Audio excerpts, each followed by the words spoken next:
시청자 여러분 안녕하십니까? 뉴스 현장 시작합니다. 북한이 어젯밤 지난 2일 이후 약 일주일 만에 오물풍선을 살포했습니다. 우리 정부는 즉각 국가안전보장회의 NSC를 소집했는데 북한이 민감해하는 대북 확성기를 오늘 중으로 설치하고 방송을 하기로 결정했습니다. 정치부 연결해서 자세히 알아보죠. 최원국 기자, 북한이 띄운 오물풍선 지금도 발견되고 있습니까? 네, 수도권 곳곳에서 풍선 잔해와 함께 풍선에 담긴 쓰레기 등이 발견되고 있습니다. 합동참모본부는 어젯밤 11시 기자단을 통해 북한이 대남 오물풍선을 띄웠다며 떨어진 풍선을 보면 접촉하지 말고 가까운 군부대나 경찰에 신고해달라고 알렸습니다. 서울 도심에서만 오전 8시 기준 29건의 신고가 접수돼 경찰과 군 당국이 수거 중입니다. 합참에 따르면 오전 10시까지 북한이 330여 개의 오물풍선을 띄웠고 우리 지역에 80여 개가 떨어진 것으로 확인됐습니다. 내용물은 폐지, 비닐 등 쓰레기가 대부분으로 안전에 위해되는 물질은 발견되지 않았습니다.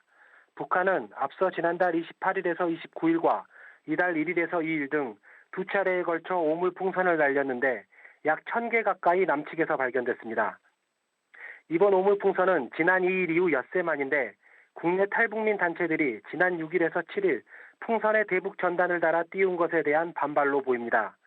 우리 정부는 국가안전보장회의, 즉 NSC를 가동해 대책을 논의했는데 오늘 중 대북 확성기를 설치하고 방송을 실시하겠다고 밝혔습니다. 국방부는 휴일인 오늘 전군의 비상근무 체제를 유지하라고 긴급 지시했습니다. 지금까지 정치부에서 전해드렸습니다. 들으신 대로 북한이 오물풍선을 또다시 살포했고 우리 정부는 대북 확성기 방송을 오늘 재개한다고 밝혔습니다. 민주당은 이화영 전 부지사에 대해 중형이 선고된 후 대책 마련에 분주한데요. 전문가분들과 함께 하나씩 짚어보도록 하겠습니다. 네, 이현종 문화일보 논설위원, 윤기찬 국민의힘 법률위 부위원장, 성치훈 민주당 정책위 부의장, 장윤미 민주당 법률위 부위원장 함께합니다. 안녕하세요. 안녕하세요. 안녕하세요. 네, 주제 바로 보시죠. 북한이 오물풍선 살포를 잠정 중단했다고 선언한 지 엿새 만에 또다시 살포했습니다. 최근 탈북민 단체들이 대북 전단을 날린 데 대한 보복인지 도대체 이 노림수가 뭐라고 보십니까? 일단 뭐 북한이 예고를 한 바 있지 않습니까? 예. 추가적으로 대북 전단이 올 경우에 다시 오물풍선을 내려보내겠다라는 이미 이야기를 했었고 지난 아마 주말과 지난 주중에 대북 단체들이 이제 북한을 향해서 한 20만 장의 전단을 뿌렸고요. 예. 또 강화도에서는 이제 쌀을 넣은 페트병을 한 500여 개를 이제 보냈습니다. 예. 이것이 이제 북한 쪽으로 이제 조류를 타고 올라갔을 것 같아요. 아마 이런 상황에서 북한이 자기들 내부적으로 이미 결정한 사안이기 때문에 그 결정한 사안들을 이행하기 위해서 일단 보낸 것 같고요.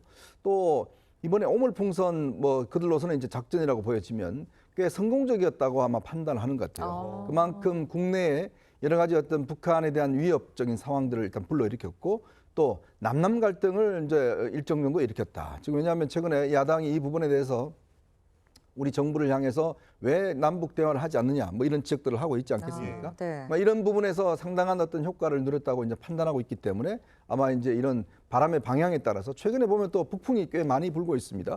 그래서 아마 바람의 영향도 좀 있는 것 같고 아마 북한은 이 지속적으로 이 부분에 대한 자신들이 결정한 사안에 대한 이행들은 해낼 걸로 보여집니다. 그렇기 때문에 오늘뿐만 아니라 앞으로도 이런 어떤 이 오물풍선 뿌리는 건 아마 계속하지 않겠는가 그렇게 예상을 해봅니다. 알겠습니다. 앞서 또 전해드린 것처럼 우리 정부는 오늘 오전 긴급 상임위원회를 소집했고요. 대북 확성기 방송도 재개를 하기로 했습니다. 네. 어떻게 좀 효과를 전망하십니까? 전문가들도 일정 정도 효과는 있다라고 진단하고 있죠. 예, 예. 일단 뭐 우리나라의 대중가요를 튼달지 그래서 뭐 어떤 문화적인 우위성 같은 것도 홍보를 하고 뭐 날씨 같은 것도 예보를 하고 거기에 떠나서 또 이제 체제의 우월성 같은 것도 이제 홍보를 하는 부분인데 이런 효과와 관련해서 또 정부로서는 좀 견져봐야 되는 게 역효과 아니겠습니까? 예. 그렇다면 북한도 아마 이 남한을 향해서 대한민국을 향해서 방송을 재개할 수 있을 겁니다. 물론 출력 같은 기술적인 부분이 좀 딸린다고는 하더라도 우리는 북한은 그 인접 지역이 군사 지역들이죠. 근데 우리는 아파트 단지들이 있습니다. 김포, 파주. 그렇죠. 그렇기 때문에 그곳에 사시는 분들 지금부터 일상이 위협받을까 봐 상당히 고민을 하고 저 걱정이 된다고 말씀하시는데 거기 여기에 대한 어떤 대안은 있는지, 우리 대한민국 국민들이 불안해하는 그런 위기를 관리하거나 그걸 좀 저감시키는 데에 대한 계획은 있는지 그런 부분이 보이지 않아서 좀 안타깝습니다. 지금 역효과도 우려된다고 하셨는데 이에 대한 대안은 과연 마련이 됐을까 지적해 주셨거든요. 지금 남북 관계에 굉장히 좀 긴장감이 커지는 거 아닙니까? 그러니까 역대 정부가 쭉 연속성이 있다라고 보면요. 네. 제가 2020년도에 법까지 만들어서 막았었어요. 예. 아시다시피. 근데 2023년도에 헌법재판소에서 위헌 결정을 받았잖아요.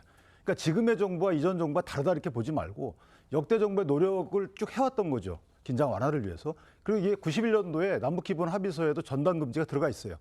그다음 2001년도인가요? 그때도 상호 비방 중지 합의서에 다 들어가 있던 거거든요. 네. 그래서 당국 간에 전단 뿌리는 건 다 막았었어요. 예. 근데 지금은 당국 간에 전단 뿌리는 게 아니고 북한만 전단을 뿌리고 우리는 민간 단체가 뿌리는 거예요. 약간의 성격이 다른 거고. 예. 그래서 이게 김여정이 위협했던 것처럼 바로 지금 생긴 게 아니고 2016, 17, 18 계속 이어져 왔던 겁니다. 그때도 거름 넣어서 보내고 다 해왔어요. 그런데 지금 왜 이게 문제가 되냐면 저는 개인적으로 정부가 바뀐 뒤에 김여정이 남남 갈등을 노리고 또 한다는 거죠. 이게 2020년도에 저희가 법 만들기 이전에 남북 연락사무소 폭파했습니다, 김여정이. 그럼에도 불구하고 우리는 또 법을 만들었어요. 완화됐나요, 긴장이? 저는 긴장 완화됐다고 보지 않습니다. 네. 이것이 그러니까 이 전단에 따른 본인들의 심리적 피해가 굉장히 크다는 거는 자인한 거고. 그럼 저희가 할 수 있는 게 없죠, 사실 현재. 경찰관 직무집행법에 따라서 위해가 발생할 여지가 있으면 개입을 해야 되는데 현재 그런 상황도 아니에요. 그렇기 때문에 지금 당국이 할 수 있는 건 없습니다. 그렇기 때문에 오히려 저걸 막으려면 원래 있던 대로 원복을 시켜놓으면 돼요. 저희가 뭐 군사합의서도 효력 정지했기 때문에 대북 확성기를 틀어서 다시 원복을 시켜놓으면 그때 만약에 북한이 이걸 중단하고 나서 우리한테 대북 확성기를 중단하는 식의 또 협상을 하자라는 협상의 유인을 만드는 것이 낫지 계속 물러쓴 대로 본인들이 또 양보하느냐 그래 왔질 않지 않습니까? 2020년도를 보더라도. 그래서 저는 여기서는 물러서는 그 협상에 나서는 건 맞지 않다. 오히려 원칙대로 가는 게 맞다라고 봅니다. 알겠습니다. 자, 지금 앞서 들으신 것처럼 대북 확성기 방송을 오늘부터 하기로 했는데 효과가 굉장히 상당히 큰 것으로 알려지고 있습니다. 굉장히 유효한 수단인데 자, 대북 전단, 대북 확성기 어떻게 활용해야 할까요? 근데 이제 북한의 입장에서 보면 그러니까 우리가 대북 확성기를 이제 하는 거하고 예. 북한이 대북 확성기를 대남 확성기를 하는 거하고 효과 면에서 본다면 우리 쪽으로 하는 거는 효과가 없습니다. 왜냐하면 북한에서 해봤자 우리가 북한의 현실을 우리가 다 알고 있기 때문에 실제로 이제 어떤 선전선동이 안 되는 거거든요. 그리고 저들이 어떤 거짓말을 하는 것만 이제 우리가 다 알기 때문에 우리는 자유체제이기 때문에 그런 걸 다 북한의 어떤 내부 사정을 알 수 있지만 북한의 입장에서 보면 이렇게 우리가 대북 방송을 하게 되면 북한은 꽤 영향을 많이 받습니다. 왜냐하면 북한은 통제된 사회이기 때문에 새로운 소식이 들어간다. 그리고 또 새로운 문화가 들어간다. 또 이런 것들이 북한 사회의 동요가 굉장히 크다고 그래요. 네. 제가 그 탈북자분 한 분하고 이야기를 나눠보니까 주로 이제 이 전방부대에 근무를 하지 않습니까? 예. 군인들이, 어린 군인들이 예. 한 10년 정도 근무를 한다고 그래요. 그러면 거기서 이제 이 대북 방송을 매일 들으면 그게 상당히 익숙해진다고 그래요. 그리고 이 제대를 하고 난 다음에 이제 북한 어떤 곳곳으로 갈 경우에 그쪽에서 미칠 수 있는 파급 효과가 또 굉장히 크다고 그럽니다.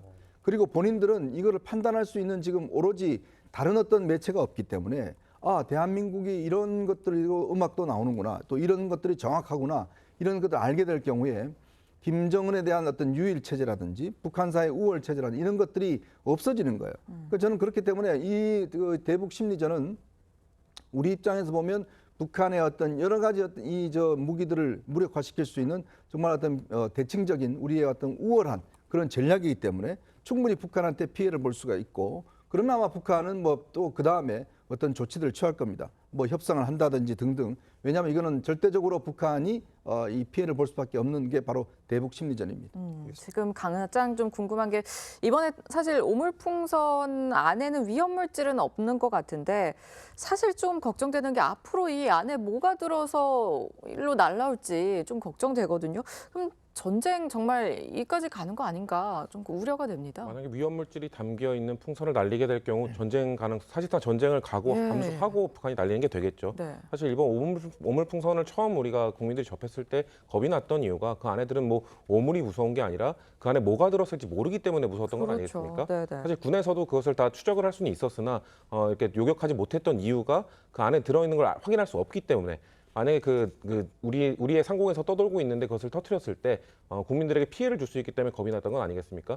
그렇기 때문에 저는 지금 북한이 선을 넘은 상황에서 우리가 먼저 대화를 제안해야 된다고 생각합니다. 저는 저쪽이 선을 넘은 상황이기 때문에 대북 확성기를 재개하는 거, 설치해서 이거 재개하는 거는 저도 찬성하는 바이나 분명 대북 확성기를 통한 심리전을 하면서도 분명 대화를 통해서 우리가 먼저 이거를 어떻게 좀 막을 수 있는 방법을 고민해야 된다. 왜냐하면 계속해서 오물풍선이 날아올 때 어느 오물풍선에 갑자기 그냥 쓰레기가 들어있는 것이 아니라 그 선을 넘는 뭔가 국민들에게 정말 그 유해적 해를 가할 수 있는 물질이 언제 담길지를 알 수 없는 거 아니겠습니까? 그렇기 때문에 계속해서 뭔가 너네는 그렇게 하면 우리도 날리겠다, 우리도 대북 확성을 틀겠다 이렇게 강대강으로만 나갈 것이 아니라 네. 동시에 대화를 추진하는 것이 국민들의 안전을 위해서 가장 좋은 방법이다라는 것이 민주당에서 주장하고 있는 것입니다. 지금까지 합참은 330개의 오물풍선을 살포했다고 보고 있습니다. 자, 잠실대교 경기 남부까지 내려왔다고 하는데, 자, 현재까지는 북한이 바람의 색이나 방향에 따라 과연 이 풍선이 어디까지 날아가는 거 아니냐 이런 데이터를 모으는 것이다. 또 일부에서는 이게 오물 지금은 쓰레기 같은 게 들어있지만 나중엔 이게 탄저균 같은 생화학 그런 무기로도 활용할 수 있다 이렇게 얘기를 하는데 이 점에 대해서는 어떻게 생각하십니까? 그러니까 여러 가지 노림수가 있겠죠. 일단 전략상으로 보면 그런 의미도 있을 수 있어요. 그러니까 지금 원래는 여름에는 의외로 저희가 대남 대북 전단을 올려 보냈던 것 같고 민간 단체가 예. 겨울에 주로 이제 대남 전단이 내려왔거든요. 바람 때문에 그런데 예. 그런데 이제 서해안 같은 경우에 보면 약간 남쪽으로 내려와 있는 지역이 있어서 거기서 여름에 날리더라도 사실 경기도 이런 데만 강원도까지만 갔지 저렇게 경상도까지 가고 이런 경우는 드물었단 말이죠. 그러니까 뭔가 바람의 그 추이가 바뀐 영향이 있는 것 같아요. 그래서 그거를 시험하는 의미일 수도 있고요.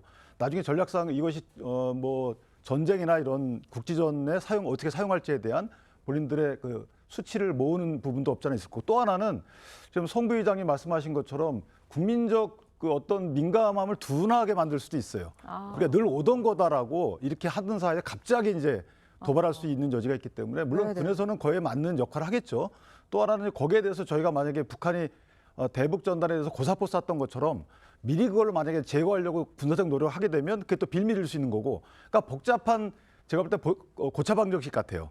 그러나 분명한 거는 고차 방정식일 이런 사안에 따라서는 원칙 대응이 중요하다. 그래서 저는 대북 확성기를 틀어서 이게 정부 대 정부의 입장이니까 민간 단체가 했던 부분에 대한 북한의 책임 이 운운을 저는 정부 대 정부의 시각으로 돌리는 것도 나쁘지 않다라고 봅니다. 물론 말씀하신 것처럼 지금 위험 물질이 들어있지 않더라도 나중에 뭐가 들어서 날아올지 모르고 저희가 방심하는 동안 그리고 이미 오물 때문에 지금 피해를 입으시는 분들이 그래도 꽤 올라오는 것 같거든요. 맞습니다. 그럼 보상 문제 이건 어떻게 되나요? 그러니까 자동차에 투척이 된 분들도 네, 그런 계시고요. 분도 비닐하우스에는 이제 그 비닐하우스가 훼손되기도 하는 그런 여러 현상들이 있는데 일단 정부에 보상 청구를 할 수 있나? 왜냐하면 정부에서도 이렇게 피해를 보신 분들께 보상을 해주기 위해서는 법적인 근거가 있어야 됩니다. 네. 그런데 중앙 정부뿐만 아니라 각 지자체에도 이런 상황을 염두에 두고 보상책을 만들어놓은 법률은 없다라고 지금 나오고 있는 그래요? 부분이 있고요. 예, 예. 각 지자체에서 시민 안전 보험이란 걸 별도로 운영하고 있는 경우들이 있습니다.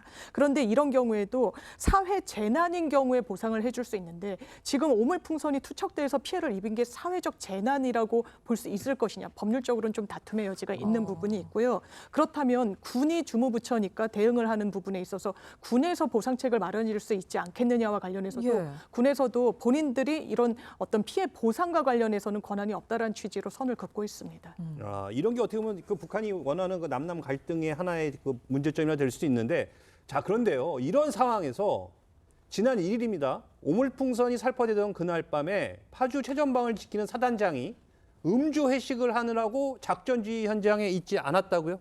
맞습니다. 경기도 파주가 제1보병사단이 있는 곳인데요. 제1보병사단의 사단장이 그날 그 회식을 하면서 음주까지 하느라 복귀를 하지 않았다고 합니다. 그러니까 회식은 할 수 있죠. 어느 사단이나 회식은 할 수 있으나 회식을 하면서도 언제든지 비상 상황에 다시 복귀를 해서 지휘를 할 수 있는 그런 상태를 유지해야 되는 것 아니겠습니까? 그렇기 때문에 최전방에 있는 부대들 그리고 최전방 바로 아래에 있는 예비 사단에 있는 부대들은 항상 그런 것들을 긴장하고 국민들이 좀 안심할 수 있도록 본인들이 노력을 해야 되는 것인데 지금 제1보병사단장이 그날 당일날 6월 1일 날 북한이 처음으로 오물풍선을 날렸을 때 복귀를 하지 못할 정도로 회식을 하면서 지휘를 하지 않았다. 그래서 지금 징계 논의가 이루어지고 있다고 들었습니다. 지금 계속해서 지금 오물풍선이 날아오고 있는 상황이기 때문에 좀 더 군대 이런 긴장 상태가 높아져야 되지 않나라는 생각이 듭니다. 네, 오늘 휴일이지만 전 군은 지금 비상 근무 태세인데요.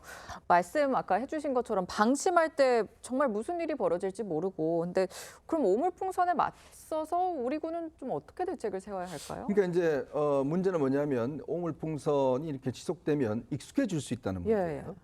뭐 오물풍선 오는 거구나 할 수 있지만 좀 전에 말씀드렸듯이 이게 오물풍선의 어떤 이 여기 안에 어떤 물질이 들어갔냐가 우리가 지금 이 도착을 해야 알 수 있지 않습니까? 예. 네. 근데 예를 들어서 북한이 예전에 뭐 이스라엘 하마스처럼 갑작스럽게 어떤 공격성으로 이게 비춰진다 그러면 네. 우리한테 꽤 큰 피해를 줄 수가 있는 거거든요. 그렇다면 아마 군도 이 장순이 이제 지금 떨어졌을 때 가서 수거하는 방식, 과연 이게 정답인가? 이 문제도 한번 고민해 봐야 될 겁니다. 지금 뭐 일단 예를 들어서 넘어올 때 어떤 이 초동에 이제 그거를 뭐 추격한다든지 예. 이런 방식을 통해서 일단은 북한의 어떤 여기에 혹시나 넣을 수 있는 여러 가지 생화학 물질이나 이런 것들을 사전에 차단할 수 있는 어떤 장치나 그런 장비들을 좀 마련해야 되지 않을까 하는 네. 생각이 들어요. 그리고 이게 지금 보면 단순히 지금 수도권뿐만 아니라 전국적으로 퍼져가고 있습니다. 그러면 이런 데이터들을 북한이 아마 세심하게 아마 수집을 할 겁니다. 그러면 어떤 상황에 대해서 어느 정도 내려가면 문제가 이게 확신될 수 있다는 걸 알기 때문에 거기에 대응하는 것들, 그리고 최종적으로는 지금 아직 현재 우리는 지금 민간 차원에서 일단 북한에 전단을 보낸 거잖아요. 근데 우리 군이 예를 들어서 군에서 보내는 거는 굉장히 정밀하게 보낼 수 있어요. 안에 추진기를 단다든지 이렇게 할 경우에 전단도 그냥 확 터지는 게 아니라 계속 한 장씩 한 장씩 뿌려지면서 갈 수가 있는 것도 있거든요. 네네. 그러니까 군에서 할 때는 그런 게 있을 수 있습니다. 그럼 최종적으로 보면 이제 정부 차원에서 북한이 정부 차원에 한다고 그러면 우리도 우리 군 차원에서 북한에다가 전단을 보내는 방법. 그래서 이 북한이 자신들이 어떤 보내는 거 일방적으로 좀 차단할 수 있는 방법. 뭐 이런 거 등등 앞으로 있을 수 있는 여러 가지 시나리오들을 아마 검토해 봐야 될 것 같습니다. 알겠습니다. 다음 주제로 가보도록 하겠습니다. 이화영 전 경기부지사가 1심에서 징역 9년 6개월이라는 중형을 선고받으면서 이재명 대표의 사법 리스크도 커졌다, 이런 지적이 나오고 있습니다. 민주당에서는 여러 대책을 마련하고 있는데요. 먼저 민주당의 목소리 듣고 자세한 이야기 나눠보도록 하겠습니다. 쌍방울과 이재명은 대체 무슨 관계입니까? 내가 2년이라면 내 사입은 거. 저희들이 특검법을 발의하게 된 1등 공신은 바로 정치검찰입니다. 필요하다면 탄핵과 같은 국회 갈 수 있는 모든 수단을 동원하겠습니다. 오로지 이재명 대표에게 조여 들어오는 수사와 재판을 막기 위한 이재명 방탄특검법이라고 밖에 볼 수 없습니다. 이재명 대표의 사법 리스크가 커지면서 민주당은 이른바 삼중 방어 전략을 마련하고 있습니다. 첫 번째는 이 대북 송금 특검법인데요. 민주당 특별대책단은 이 검찰이 수사를 조작했다는 정황이 늘어나고 있다. 대북 송금 사건을 재수사하는 특검 법안에 속도를 낼 계획이라고요. 그런데 이 특검법은 재수사에 좀 방점이 있다라기보단 이 과정 중에 수사와 관련해서 민주당은 여러 차례 좀 문제 제기를 했던 부분이 있습니다. 이화영 그 피고인 측에서도 이야기를 했듯이 뭔가 이제 회유 압박이 있었다는 게 이제 큰 줄기로 또 하나가 있고요. 최근에는 쌍방울 관계자가 수원지검에서 공범과 관계자들이 대책회의 비슷하게 여러 차례 뭐 만났었다, 이런 뭐 내부 폭로랄까요? 이런 부분이 있어서 그 부분과 관련해서 처음에 민주당에서 내세웠던 대책은 그럼 검찰 내부에서 이 진상 파악을 좀 해다오라는 요청이 있었지만 검찰은 감찰 등등도 하지 않았습니다. 이랬을 때 이제 민주당 앞에 놓인 선택지와 관련해서 검찰에서 문제가 없다라고 하니까 그런 줄 알겠습니다라고 거기서 한 발짝도 못 나가는 것이 맞느냐, 아니면 다른 대안이라는 게 이제 특검이라는 부분밖에 없다 보니까 지금 뭐 정치적으로나 아니면 이런 사실관계 확인을 위해서 이런 카드를 내놓고 있는 것으로 보입니다. 근데 그런 취지로 특검을 발의했다 하더라도요. 지금 1심 판결이 나왔잖아요. 그럼 1심 판결에서 이화영 부지사의 진술에 대해서 증거로 채택을 했단 말이죠. 네네. 만약에 저희 형사법상 이화영 진술에 대해서 회유하거나 협박하거나 해서 얻어낸 진술 같으면 법원이 그걸 판단해가지고 증거로 채택하지 않아요. 법에 이렇게 돼 있거든요. 그럼 거기에 대한 설시가 없는 상황이면 특검법을 지금 폐기해야죠. 근데 만약에 폐기하지 않는다 그러면 그럼 법원 압박 및 이재명 방탄용이라는 그 국민의힘의 주장이 힘을 실는 거죠, 오히려. 지금 말씀하신 것처럼 국민의힘에서는 이재명 대표를 향해서 지금 방탄특검법이다, 사법부를 압박해서 수사와 재판의 정당성까지 흔든다, 이런 지적을 하고 있거든요. 어떻게 들으셨습니까? 그러니까 이번에 이재명 대표가 받고 있는 많은 혐의들이 있습니다. 네. 자, 그 대장동, 뭐 성남 FC, 백현동 뭐 등등 다 대부분 다 사법 처리가 이제 됐습니다. 1심이 진행 중에 있고 또 2심까지 가는 경우도 있고 마지막 남은 게 바로 이 대북 송금 문제거든요. 근데 이제 이화영 전 부지사가 사실은 민주당의 바람과는 달리 굉장히 중형이 선고가 됐어요. 그리고 이번에 재판부가 물론 직접적인 보고 여부에 대해서는 판단하지 않았지만 그러나 김성태 전 쌍방울 회장의 진술에 신빙성이 있다는 걸 인정을 했습니다. 근데 김성태 전 회장이 무슨 이야기를 했냐면 전화 통화를 한 3-4차례 했다라고 이야기를 했거든요. 예. 자, 그렇다면 이제 지금부터는 이제 이재명 대표의 시간이 돌아오는 거죠. 뭐냐면 검찰은 이 사건 관련해서 그동안 아직 이재명 대표 기소를 하지 않았습니다. 지난번에 영장은 애는 포함을 시켰지만 정식 기소를 하지 않았어요. 그럼 기소를 하기 위해서는 일단 수사가 진행될 거 아니겠습니까? 그러면 지금 민주당이 하고 있는 포커스를 맞추는 거는 어차피 1심 법원에서 판단이 난 이상 지금 현재 검찰에서 이재명 대표의 수사 기소와 관련돼서 이 어떤 정당성, 그다음에 어떤 증거의 어떤 이 합법성 이런 걸 갖다가 지금 탄핵시키기 위한 노력들을 하고 있는 거거든요. 저는 지금 보면 이미 이 재판이 20개월 걸렸습니다. 예. 그러면 판사가 여러 가지 증거들을 다 증인과 증언들을 다 판단해서 판단한 거 아니겠습니까? 저는 이런 노력들이 별로 성과를 못 얻을 것이다. 그리고 이거는 거의 지금 검찰을 겁박하는 것이고 뭐 아마 종국에 가서는 판사들 탄핵도 뭐 할 수도 있을 것 같아요. 그렇지만 결국 이거는 성공하지 못할 것이라는 생각이 듭니다. 더군다나 지금 검찰은 아마 조만간 이제 이재명 대표 기소를 할 것 같고 기소를 하게 되면 이제 재판이 현재 3개인데 4개로 늘어나지 않습니까? 그만큼 사법 리스크가 이제 커지는 상황이기 때문에 어쨌거나 여러 가지 그동안 이 재판을 지연시키는 노력은 했지만 다 수포로 돌아갔다. 더군다나 원래 이게 지금 처음에 출발한 게 술판이었잖아요. 근데 지금 술판은 어디가 없습니다. 다 하나 또 증거가 나타나지 않습니까? 그러니까 최소한 그런 부분에 대한 단 하나의 증거라도 아마 제시를 해야 특검에 대한 어떤 이 정당성이 아마 보장이 될 것 같습니다. 네. 자, 이 방탄특검법이다 이런 지적에 대해서는 어떻게 생각하십니까? 아무래도 민주당 입장에서는 이화영 전 부지사가 지금 이재명 대표의 연관성 있는 재판 그리고 핵심이 결국 이재명 지사가 당시 경기도지사 시절에 인지하고 있었냐 여부, 보고를 했느냐 여부가 가장 중요한 쟁점 아니겠습니까? 그에 대해서 이화영 전 부지사가 작년 6월에 돌연 입장을 한번 바꿨어서 보고를 했었다라고 실토한 적이 있었죠. 근데 그걸 다시 번복한 게 지금 쟁점 아니겠습니까?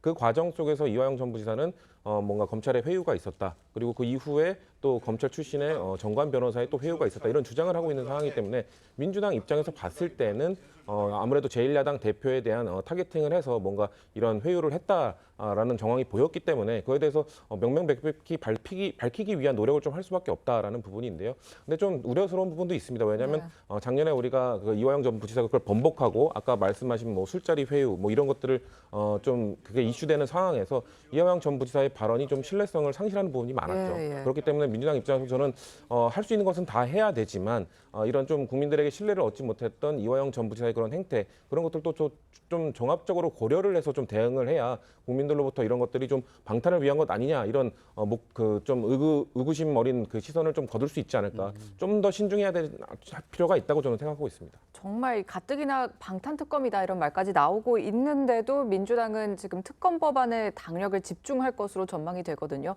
이렇게 재판부를 압박하면은 뭐 2심 재판 결과가 뭐 달라질 수 있을지 민심에 오히려 좀 역풍을 맞는 거 아닌가 걱정이 됩니다. 그러니까 2심 재판 결과를 달라지게 하려고 하는 거죠. 근데 사실은 저것은 사법부 위에 국회가 있다는 것에 대한 공공연한 심자랑이에요. 왜냐하면 1심 재판부의 결과를 떠나서 어쨌든 1심 재판부에서 객관적인 재판부잖아요. 누가 보더라도. 그럼 1심 재판부에서 어떤 결과를 내놨어요. 그 증거에 대해서 또 판단도 다 합니다. 이게 위법한지 여부에 대해서. 위법하면 증거를 쓸 수가 없습니다. 그러니까 판단을 해가지고 내놨는데 거기에 이화영 그 전 부지사의 진술이 문제가 없다라고 내놨잖아요. 그럼 특검법원을 폐기해야죠. 왜냐하면 이게 지금 국회에서 민주당의 당 대표가 피의자로 있는 사건에 대해서 민주당의 당 대표 관련된 내용들이 판결에 설치가 된 거예요. 간접적이지만. 그런데 민주당에서 그 특검을 임명해가지고 수사를 진행하겠다는 거잖아요. 뭔가 앞뒤가 안 맞지 않습니까? 그러니까 검찰의 수사를 못 믿겠다면 그럴 수 있어요. 그런데 법원에서 판결을 했는데 그 법원의 판결을 뒤집기 위해서 민주당이 주체적으로 임명한 특검이 의한 수사를 해가지고 뒤집겠다.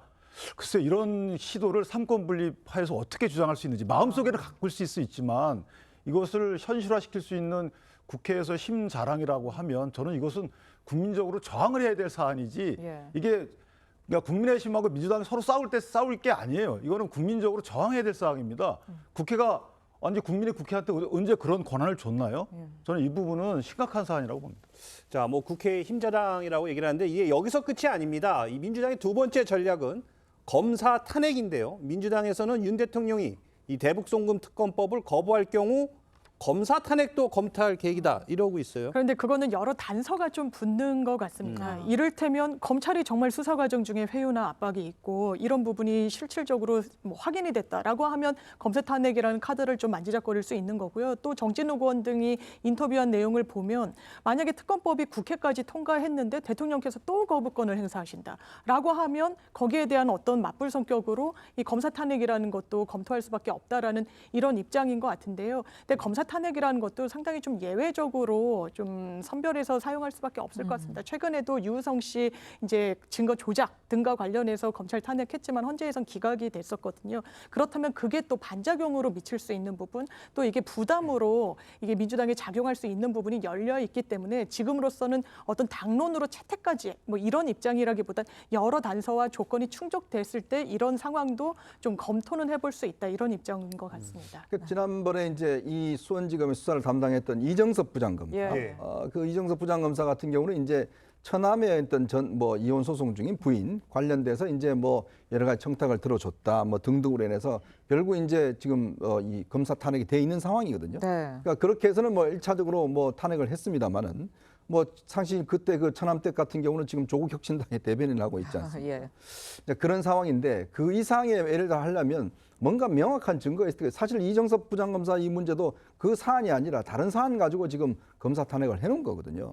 근데 이제 검사 탄핵이라는 게 쉽지 않을 겁니다. 더군다나 이게 지금 헌법재판소가 이미 전례가 있기 때문에 그리고 또 이제 뭐 본인들 내에서는 뭐 판사 탄핵까지도 이야기를 한다고 하는데 그렇게 계속적으로 어떤 이런 것들이 되면 국민들이 보시기에는 아 이게 다수 의석을 했더니만 계속 이재명 대표 방탄을 위해서만 모든 힘을 쓰고 있구나라는 부정적인 여론이 일어날 수 있는 가능성도 아마 부담일 겁니다. 근데 이게 제가 걱정하는 것은 이렇게 이제 법관 탄핵까지 하는 것 자체도 이게 반헌법적이에요. 그런데 법관 탄핵은 또 대체제가 있잖아요. 재판부 새로 구성될 수 있습니다.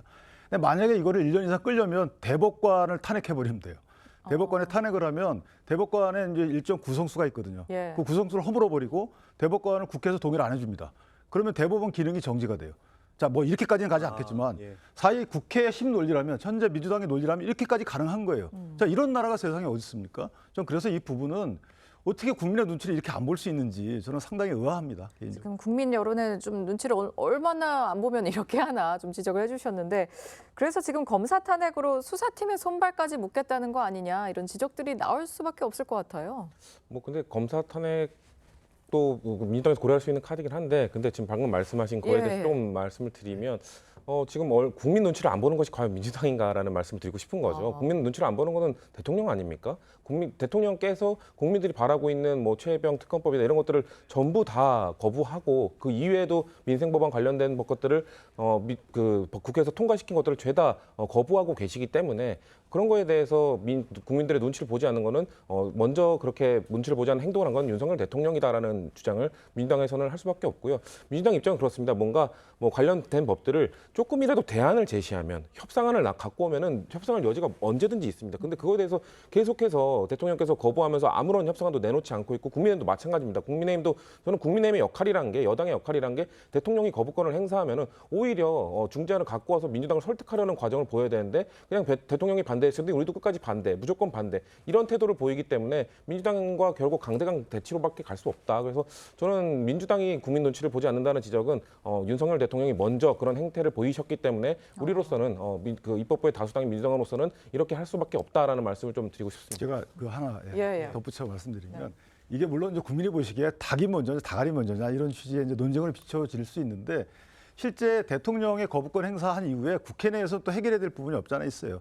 그 만약에 야당 입장에 다수당이잖아요. 엄청난 다수당인데 야당 입장에서 보면 여당과의 협상을 어느 정도 절차적인 측면에서는 존중을 해줘야 되는데 여태까지 그 절차적인 측면도 존중 안 해줬잖아요. 안건 조정이 없이 하고 그다음에 법사위 막힘 직회부하고 한 번도 국민의힘과 국민의힘 위해서 양보한 적이 없거든요. 네. 자, 이런 안에 대해서 만약에 이게 법체계에 안 맞고 국민의힘에게 반한다고 대통령이 생각이 들면 헌법이 준 거부권을 행사할 수밖에 없는 거고 따라서 어디가 정당한지 모르겠습니다. 나중에 판단하겠지만 그런 절차적인 문제를 기준으로 삼는다 그러면 민주당이 조금 더 양보해야 되지 않나 이런 생각합니다. 알겠습니다. 민주당의 또 마지막 카드는 법사위원장을 강성 친명계인 이 정청래 최고위원을 배치하는 건데요. 국민의힘에서는 우려의 목소리가 커지고 있습니다. 여야 입장 차례로 들어보시죠. 더불어민주당의 다음 방탄 전략은 법사위원장을 차지해서 특검으로 검찰의 사건을 강탈하겠다는 것일 겁니다. 오직 대통령 부부를 지키기 위한 방탄 국회로 만들겠다는 의도를 노골적으로 드러낸 것입니다. 저는 운영위도 여당 주는 게 맞다고 봐요. 법사위는 우리가 가져오고 사실 운영위에서 별거 할 것도 없어요. 법사위원장, 운영위원장 안 가져오면 자기 지지층으로부터 죽는 것처럼 이렇게 비춰지는 것도 저는 사실 꼭 그렇진 않은데. 네, 민주당은 법제사법위원장 후보에 친명인 지금 정청래 최고위원을 배치를 했습니다. 정 최고위원이 법사위원장이 되면 지금 어떤 영향이 있을까요? 그러니까 이제 민주당 내에서 자꾸 이제 강대 강으로 어떤 굴러가는 지금 시스템이 있는 거예요. 네. 그러니까 그렇지 않으면 지지층들이 막 난리가 나니까. 근데 이게 패착입니다. 왜냐하면 여러분 아마 기억하시겠지만 추미애 법무장관을 해서 어떤 결과가 났죠? 결국 윤석열 대통령이라는 분이 탄생했지 않습니까? 강한 사람이 오면 강하게 할 수 있을 것이다. 그거는 제가 볼 때는 아니에요.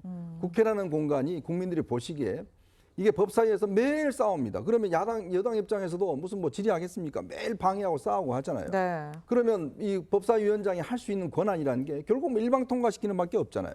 근데 그게 국민을 어떻게 비치겠어요? 저는 지금 민주당이 전략을 잘못 짜고 있는 게 좀 전에 우상호 전 의원이 이야기했지만 네. 뭔가 어떤 이 다수당으로서 어떤 협상하고 타협하는 이런 모습을 조금 보인다 그러면 국민들 입장에서는 그래도 민주당이 수권 정당이 될 수 있는 가능성이 있구나라는 측면이 있을 수 있을 거예요. 즉 정치하는 정당이 되는구나. 근데 문제는 이게 지지층들이 허락하지 않습니다. 특히 강성 지지층들이. 자, 그러다 보니 지금 정청래 법사위원장, 최민희 과방위원장 이렇게 해놓으면 저분들은 또 국민을 보지 않습니다. 오히려 개딸들만 보고 열심히 투쟁을 할 거거든요. 그러면 결과적으로 보면 국민들 입장에서는 네. 야, 이거 뭐 다 하는 거 아니야? 그냥 너무 하는 거 아니야? 라는 여론이 형성될 수가 있는 거거든요. 오히려 저는 저런 전략이 굉장히 패착일 수 있습니다.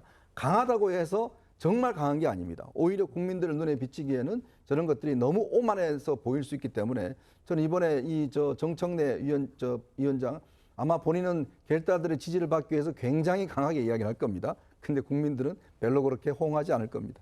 자, 그러니까 오히려 좀 역효과가 날 수 있다 이렇게 말씀을 해주셨는데, 자, 민주당은 내일 10일 단독으로 상임위원장 표결을 진행할 가능성이 있습니다. 자, 이렇게 되면 여야가 그야말로 전면전으로 번지는 그런 상황이 되는데, 자, 뭐 합의점 어떻게 찾아야 될까요? 일단은 10일 날 본회의가 열려야 되는데 네. 본회의가 열릴지는 미지수입니다. 왜냐하면 일단 여야 원내대표 간의 의사일정 합의는 안 될 거고요.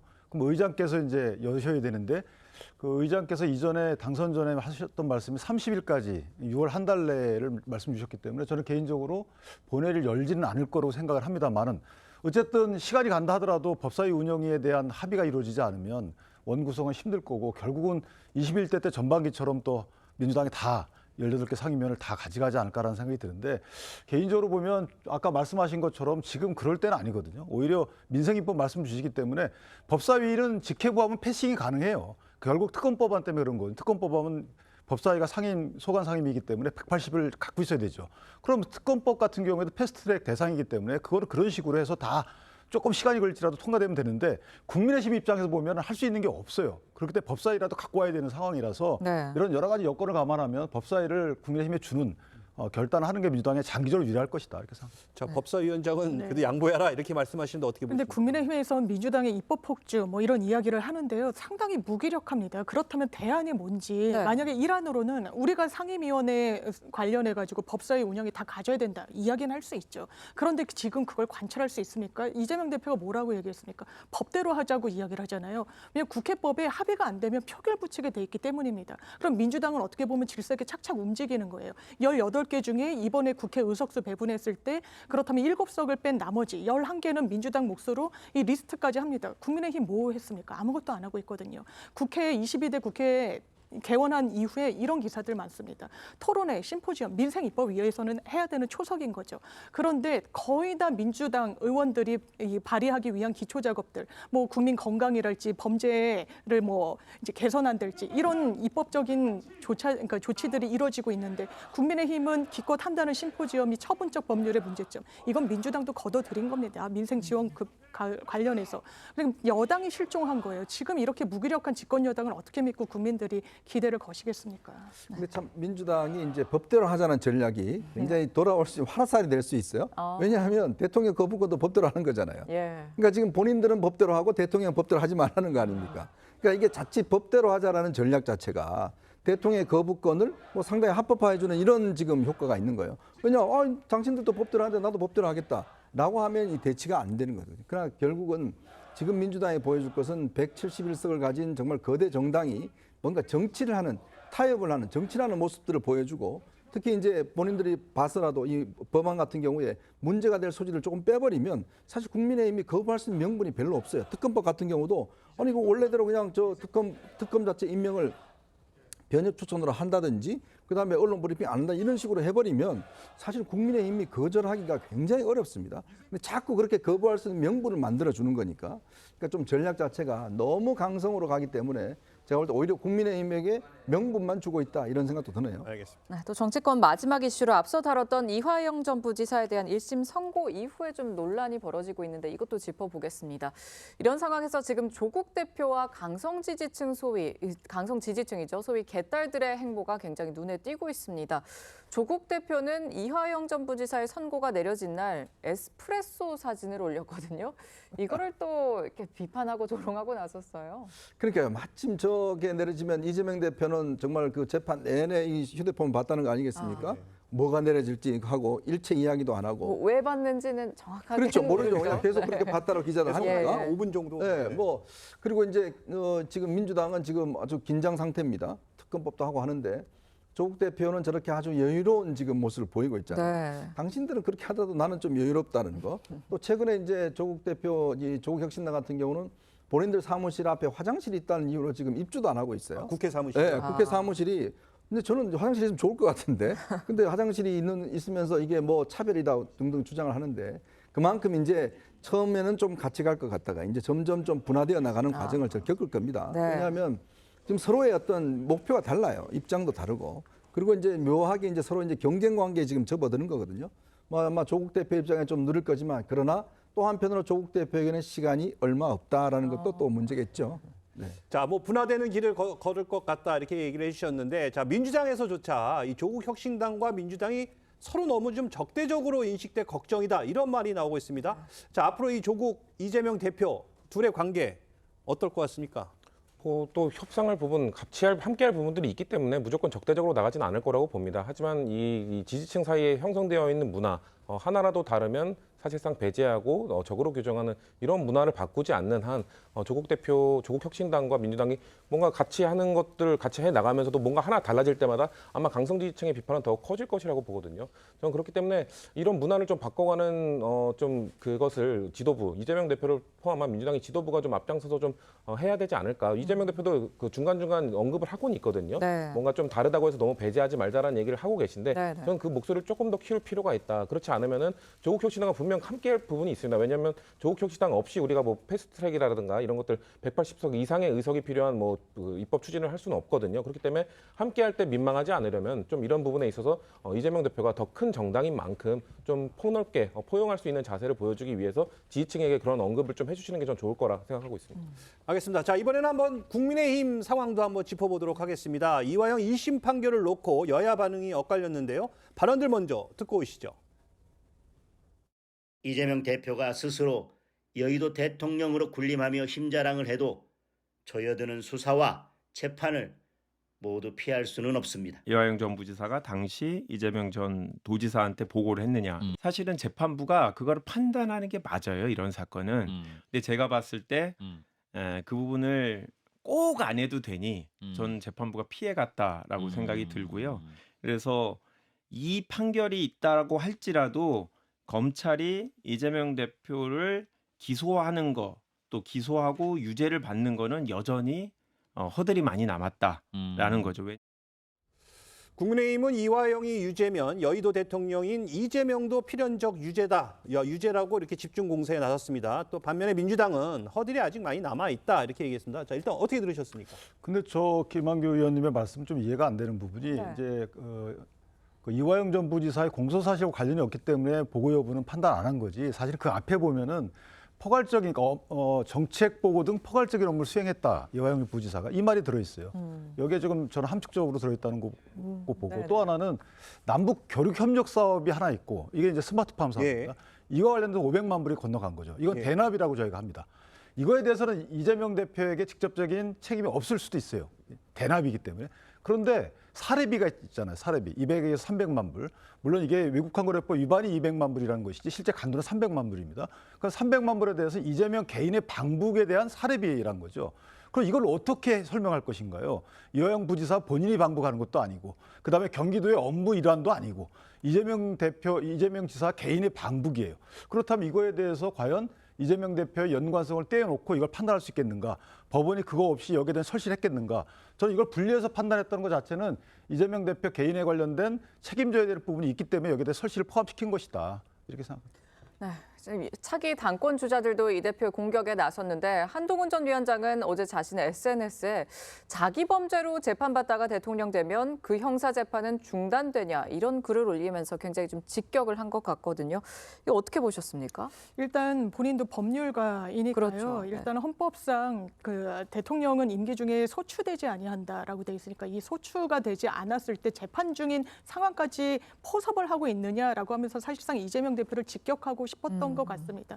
이 헌법학자들 사이에서도 의견이 갈리긴 하지만 소추가 이제 재판에 넘겨지는 기소보다는 넓은 개념이긴 하지만 기소 플러스 거기에 수반되는 강제 수사로 한정해서 문헌 해석을 했을 때 과연 재판이 중단된다고 볼 것이냐는 전 개인적으로 좀 의문입니다. 그러니까 재판은 진행되는 게 맞는다는 생각이 드는데 또 다른 의미로는 정말 법률적인 쟁점이 궁금해서 올린 건 아니시겠죠. 한동훈 전 위원장은 본인의 정치적인 어떤 상황, 굉장히 본인의 이제 부각을 위해서 이재명 대표 이 상황을 이제 SNS로까지 올린 건데 전 이런 정치는 그냥 중단하는 게 맞다고 봅니다. 그러니까 찔끔찔끔 상황을 점검하고 내 어떤 발언이 언론을 타도록 그냥 두는 거는 저는 전공법이 아니라는 생각이 들고요. 전당대회에 나오실 거면 그냥 선언을 하시는 게 맞다고 생각합니다. 네, 그런데 한 전 위원장은 어제 올린 글에 대해서 또 생각을 물었더니 오늘 답을 하긴 했습니다.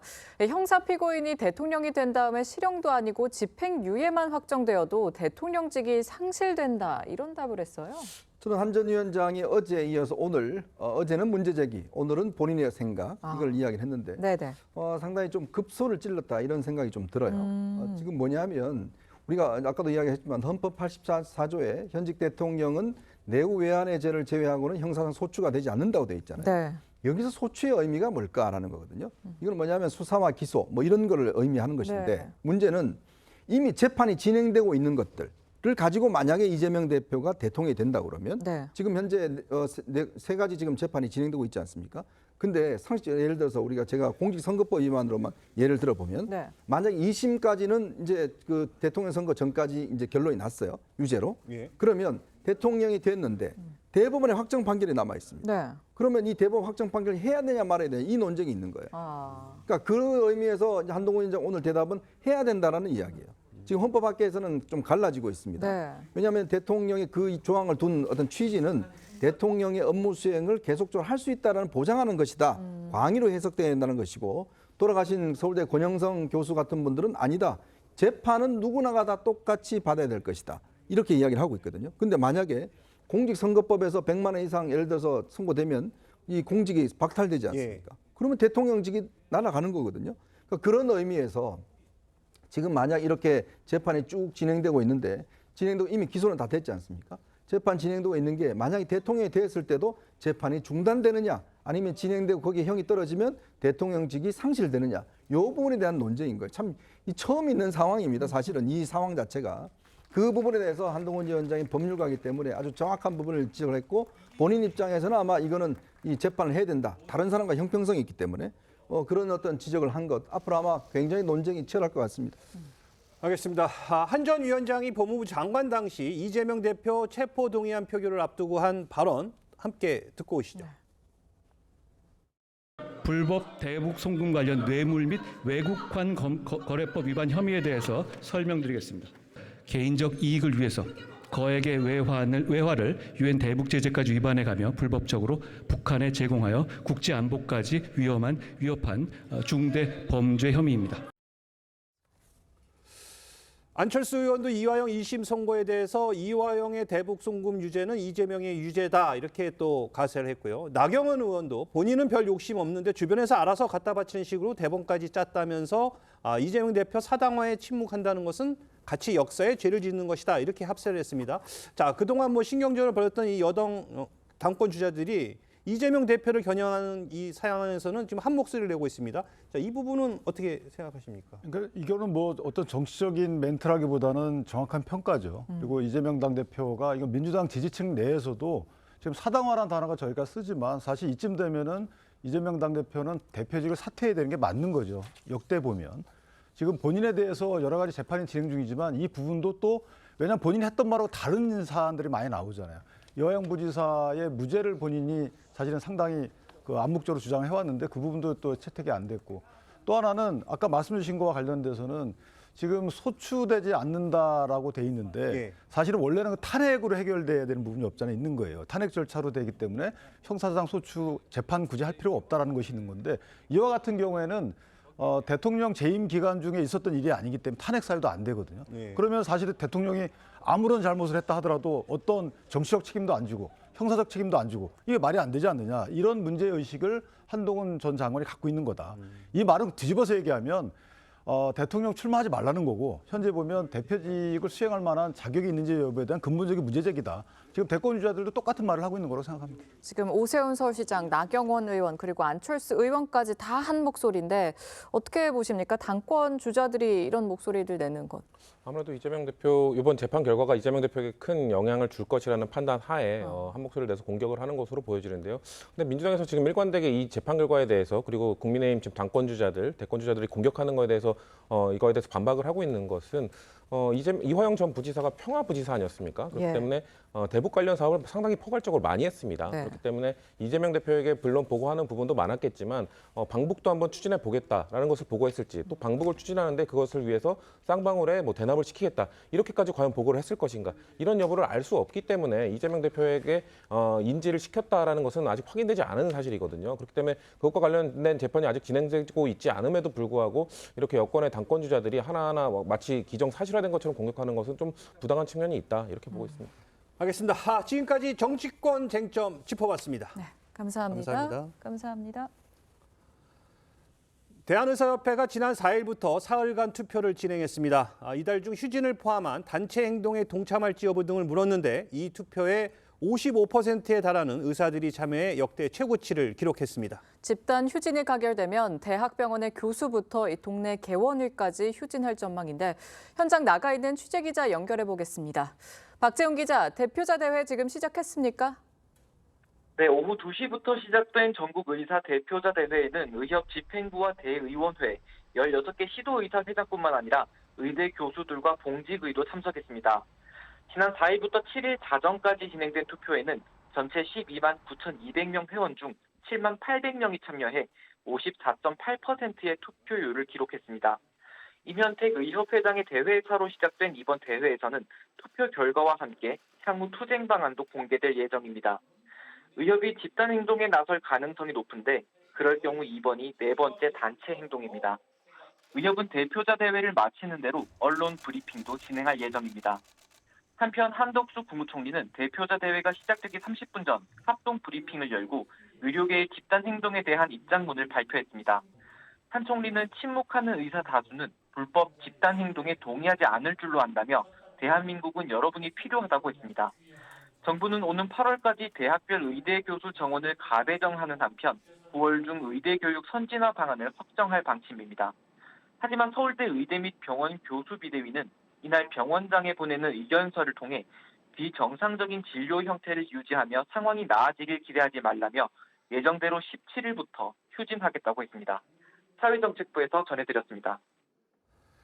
이어서 사건 사고 소식 짚어보도록 하겠습니다. 네, 장유미 변호사 계속해서 함께 해주시고 하재근 사회문화평론가 새로 모셨습니다. 안녕하세요. 안녕하세요.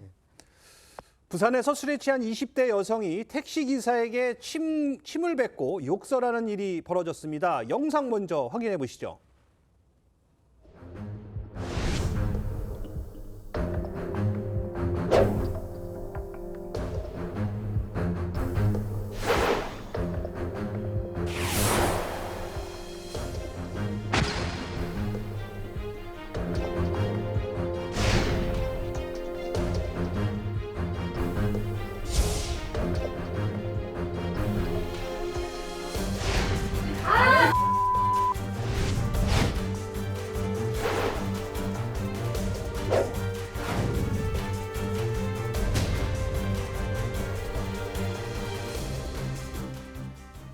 자, 영상 보신 것처럼 20대 여성이요, 이 앞발벌대는 이 택시 기사에게 폭행까지 가했습니다. 네, 7일 오전 4시 30분께 발생한 사건인데요.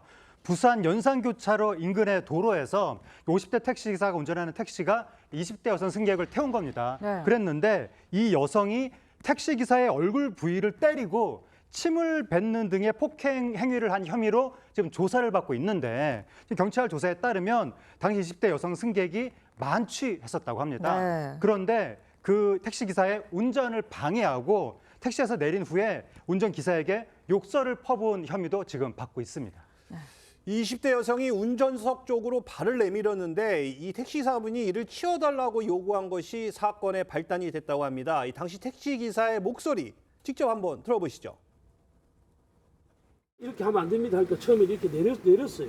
또 이렇게 올려가지고 또 이렇게 해서 이렇게 하면 운행하기 힘듭니다 하고 내가 이렇게 얘기를 하니까 이래 내리면서 차 세워 이래가지고 문을 여니까 손가락으로 가지고 욕을 하고 내리는 과정에서 저한테 가래침을 뱉고 그다음에 이제 주먹으로 오른손으로 맞았습니다, 턱을. 택시기사님 굉장히 당황했을 것 같은데 이거 처벌 가능한가요? 만약에 운행 중인데 폭행이 있었으면 특가법으로 가중해서 처벌을 받게 되는데요. 예, 예. 지금 영상으로 보신 것처럼 폭행이 시작된 그 시점이 이 뒷문을 열고 하차한 이후였다면 일반 폭행 내지 상해 진단서 등을 첨부해가지고 경찰에 제출을 하게 되면 상해죄로 의율할 수 있게 되는데, 폭행죄는 반의사불벌죄로 되어 있어서 사실상 합의되면 어떠한 전과도 남지 않게 되지만 상해죄는 처벌은 불가피해 보입니다. 네. 자, 근데 이런 사건을 보면 이 또 20대 여성이 결국엔 자신이 또 뭐 폭행 당했다 이렇게 또 주장하고 있습니다. 경찰이 이 부분도 조사가 필요할 것으로 보입니다. 예, 당연히 조사를 해야 될 것 같습니다. 20대 여성이 내가 일방적으로 폭행을 한 것이 아니라 나도 당했다라고 주장을 하는 거예요. 그런데 50대 택시 기사의 경우에는 그 여성이 운전을 방해해서 내리라고 하니까 그때부터 나를 일방적으로 폭행했다라고 서로 정반대되는 주장을 하고 있기 때문에 당연히 이제 조사를 해야 될 것 같고, 지금 이 사건이 아직까지 병원 진단서가 제출되지 않아서 단순 폭행죄로 조사가 되고 있는데, 향후에 진단서가 접수가 되면 상해죄 등을 적용할 예정이라고 경찰이 밝히고 있습니다. 이런 일이 사실 잊을만 하면 계속 터지는 것 같아요. 경북 포항에서도 벌어졌는데 이번엔 50대 승객이 70대 택시기사를 폭행했다고 해요. 그렇습니다. 지난달 31일 오후 8시쯤에 포항시에서 이 50대 승객이 70대 기사가 운전한 택시를 탔는데 거기에서 택시 기사를 무차별 폭행했다고 택시 기사의 아들이 인터넷에 글을 올린 겁니다. 거기 내용에 보면 처음에 이제 50대 승객이 탔는데 목적지에 도착하니까 갑자기 70대 운전기사한테 너 손님에게 맞아본 적 있냐? 이렇게 얘기를 했다는 거예요. 무서웠겠네요. 그래서 택시 기사분이 아니다라고 하면서 요금을 이제 요구하니까 요금을 내지 않고 그냥 눈을 감고 앉아버렸다고 합니다. 그래서 이 기사가 인근 파출소를 향했는데 그때 승객이 갑자기 택시 기사의 돈가방에 손을 댔고 그 이후에 그 택시 기사가 그걸 제지하면서 실랑이가 벌어지기 시작했는데 그때 승객이 운전 중인 기사의 귀를 잡아당기면서 운전이 이루어지고 있는 도중에 폭행을 했다는 겁니다. 그래서 날카로운 물건을 손에 쥐고 얼굴을 수십 차례 가격하거나 머리카락을 잡아당겼다고 지금 그렇게 기사의 아들이 주장하고 있습니다. 알겠습니다. 앞으로 좀 이 택시 기사분들의 이런 사고 소식을 좀 안전해드렸으면 하는 그런 마음이 듭니다. 자, 계속해서 다음 소식 짚어보도록 하겠습니다. 허경영 국가혁명당 명예대표가 대법원에서 유죄 판결을 받았습니다. 징역 2년에 집행유예 3년을 선고한 원심 판결이 확정되면서 허 대표는 2034년까지 선고에 나올 수 없게 됐네요. 예, 허 대표가 공직선거법 위반 혐의로 지난 4월 달에 징역 2년, 집행유예 3년 형이 나왔었는데 그게 이번에 대법원에서 확정이 된 거예요. 그래서 공직선거권 위반 혐의로 이렇게 형이 확정이 되면 10년 동안 피선거권이 박탈이 되거든요. 예. 그래서 2034년 4월까지 허 대표가 선거에 나올 수 없게 됐습니다. 허 대표는 지난 대선 때 선거운동을 하면서 허위 사실을 유포한 혐의로 기소됐는데 뭐라고 했는지 허 대표의 지난 발언 함께 보고 오시죠. 그렇게 어렵게 공부를 하다가 삼성 이병철 회장님을 만나서 그분의 아들로 지내게 되었습니다. 제가 이 회장님에게 반도체 사업을 건의하는 등 삼성을 키우는데 여러 가지로 조언을 많이 드렸습니다. 그러다 보니 이병철 회장님 소개로 박정희 대통령을 만나 비밀 보좌역이 되어 박 대통령에게 우리나라를 살 수 있는 여러 아이디어를 제공했습니다. 사실 저걸 다시 보여드리는 게 저희도 좀 민망하긴 합니다만 이 자신이 삼성그룹 창업주 고 이병철 회장의 양아들로 지냈었다 이런 발언이었거든요. 이게 대선 때 본인이 이제 삼성의 양아들이고 박정희 전 대통령의 특별 보좌역 역할까지 하는 굉장히 뭐 여러 역할을 했다라고 했지만 허위 사실로 기소가 됐습니다. 1, 2, 3심까지 재판부가 이 사실을 허위로 단정을 했는데요. 만약에 그런 사실이 없다라는 건 입증할 자료가 없습니다. 이 주장을 한 본인이 그렇다면 실제로 양아들인지 그리고 대통령의 비밀 참모를 했다면 그 근거는 무엇인지 이걸 입증해야 되는데 아마 그런 부분이 있을리 만무할 거라고 생각하고요. 심지어 1심 재판부는 피고인 허경영의 경우에는 정치 영역에서 배제할 필요가 있다고까지 꾸짖었습니다.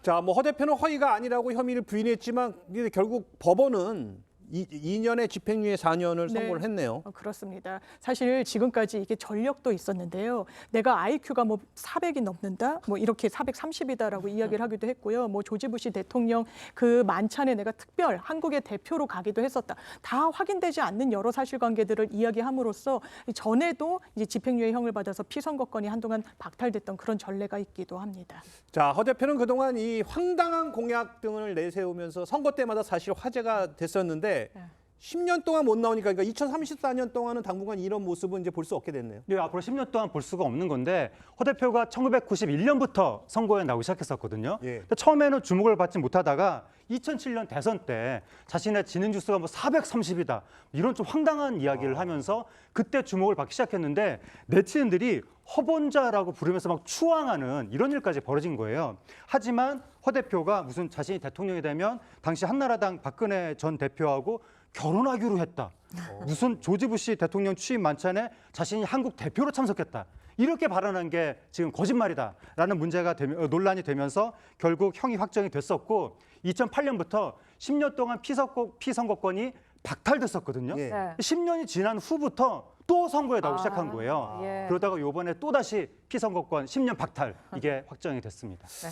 알겠습니다. 이어서 다음 소식 또 한번 살펴보도록 하겠습니다. 야, 이거 아마 궁금하신 분들 많을 것 같은데 휴가철마다 이 공항에 가면 다른 사람 이 캐리어, 그러니까 짐가방은 다 빨리 나오는데 왜 내 가방만 늦게 나오지? 이렇게 한 번쯤은 느껴보셨을 텐데 이게 캐리어에 리본이나 뭐 액세서리 이런 걸 달아놓으면 더 늦게 나올 수 있다고요? 그렇습니다. 뉴욕 포스트에서 관련 보도를 했는데 수화물 담당자가 여행용 캐리어에 리본을 묶는 승객에게 보내는 경고라는 제목으로 경고라고 보도를 했는데 많은 이제 승객들이 자신의 수화물을 빨리 찾기 위해서 리본을 묶는다든지 맞아요. 리본, 수건 이런 뭐 거 어떤 아니고. 택을 단다든지 어떤 표식을 하는 경우가 있는데 그게 다 오히려 더 수화물을 늦게 찾게 하는 방법이다. 왜요? 왜냐하면 그런 수화물들이 자동적으로 분류가 되는데 거기서 바코드 같은 게 자동 식별이 되는데 뭔가 가방에 달려 있으면 그게 안 될 수가 있다. 예를 들어 리본을 묶었는데 바코드를 리본이 가려버리면 그때부터 이 수화물은